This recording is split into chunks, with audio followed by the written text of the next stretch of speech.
C'est assez intéressant de simuler le lancer d'un boulet de canon, par exemple, à partir d'une touche. Ici, en pressant espace, je peux lancer un boulet qui provient du canon. Plus complexe est d'essayer de lancer deux boulets à partir de la même touche du clavier. Ici, par exemple, c'est la touche de barre d'espacement. Et je peux avoir en même temps deux boulets sur l'aire de jeu.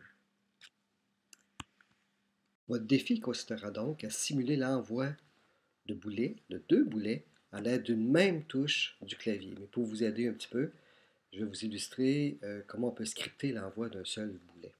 Pour simuler l'envoi d'un boulet, le lancer d'un boulet de canon, voici comment j'ai procédé. Alors d'abord, j'ai deux lutins, un lutin canon, un lutin boulet. J'examine un petit peu le lutin canon.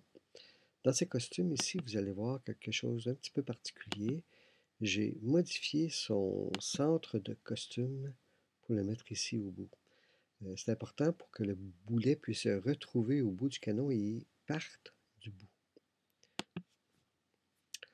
Ensuite, ces scripts sont relativement simples. J'en ai seulement que deux. Un qui fait tourner avec la flèche gauche de 5 degrés le canon vers la gauche et un autre vers la droite de 5 degrés avec la flèche à droite. Le script du boulet maintenant.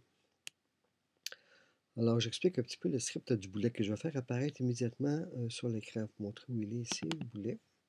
Alors, on voit que le boulet est justement ici. Alors, dans un premier temps, j'envoie, à partir de la touche espace, ce boulet vers le canon. Et vous allez remarquer qu'il s'installe au centre de rotation du canon. D'où l'importance, tantôt, précédemment, d'avoir modifié le centre de rotation du canon. Si je reviens au costume du canon, quand je le tourne, sa direction nécessairement varie aussi. Donc, je tourne vers la droite. Donc, ici, je suis à 30 degrés. J'aimerais donc que le boulet puisse partir selon le même angle. Alors, pour ce faire, dans le script du boulet, j'ai ajouté pointer en direction du canon. Donc, vous voyez ici que le boulet est en direction 10 degrés. Si je presse sur espace, le boulet est maintenant en direction 30 degrés parce qu'il a pris la même direction que le canon. Le reste est relativement simple. Je fais montrer le boulet. Ensuite, jusqu'à ce que le bar soit touché, je le fais avancer de 5 pas pour ensuite le cacher.